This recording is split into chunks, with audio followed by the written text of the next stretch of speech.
यानी कि संवैधानिक पद पर बैठा हुआ व्यक्ति ना तो हिंदू करेगा ना मुसलमान करेगा, दोनों की पक्ष की बात करेगा, हर पक्ष की बात करेगा, कुल मिलाकर बात। राइट, बिल्कुल बिल्कुल राइट, ठीक।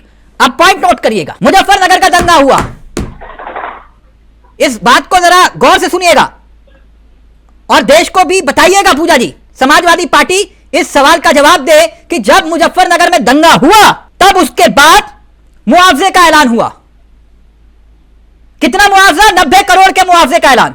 अखिलेश यादव की सरकार ने 90 करोड़ के मुआवजे का ऐलान किया।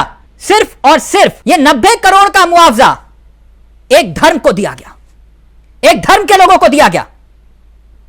क्या ये बात सच है या झूठ है? बताइए ना। अगर आप ये कह रहे हैं कि ये बटेंगे कटेंगे कर रहे हैं, तो आपने जब मुआवजा बांटा तो एक धर्म विशेष के लोगों को मुआवजा बांटा। 90 करोड़ का मुआवजा सिर्फ एक धर्म के यानी कि मुसलमानों को दिया आपने। जवाब दीजिए। देखिए तिलक जी, मुझे इसका आंकड़े की जानकारी नहीं है और मैं इसे नहीं जानकारी, मुझे जानकारी थी इस मुद्दे पे बात होगी, वरना मैं बिल्कुल इसको भी पढ़ के आती कि देख के आती कि क्या ऐसा हुआ था। तो यानी आपको उनके बटेंगे कटेगा दिख रहा है। आपको जब आप धर्म के आधार पर मुआवजा बांट रहे थे तब दोनों पक्षों की बात होनी चाहिए थी, तब आपने एक पक्ष को मुआवजा दिया। क्यों? तिलक जी, मुझे नहीं लगता कि समाजवादी पार्टी ने ऐसा किया होगा कि धर्म के आधार पर मुआवजा बांट दिया। मैं बताता हूं, कि वहां पे एक मिनट 26 अक्टूबर, आप पढ़ने लिखने वाली प्रवक्ता है तभी ये बात कह रहा हूं। 26 अक्टूबर को गृह विभाग ने मुजफ्फरनगर शामली के हिंसा में मुसलमानों के पुनर्वास के लिए 5-5 लाख रुपए की मदद का निर्देश दिया था।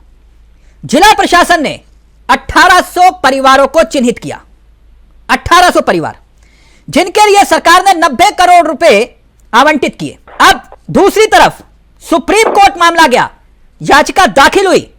सरकार ने सिर्फ मुसलमानों के पुनर्वास की योजना बनाने को लेकर सवाल खड़े किए सुप्रीम कोर्ट ने, और कहा 21 नवंबर को सुप्रीम कोर्ट ने कहा और निर्देश दिया बकायदा कि राज्य सरकार पुराने नियमों को रद्द करे और हर वर्ग के पीड़ितों को पुनर्वास योजना के तहत लाभ दे।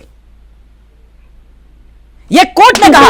और तब आपके गृह सचिव डीके शर्मा ने नई नियमावली तैयार की उसके बाद। तो अब बताइए बटेंगे कटेंगे कौन? धर्म के आधार पर आप मुआवजा दे रहे हो और बटेंगे कटेंगे की बात कर रहे हैं आप?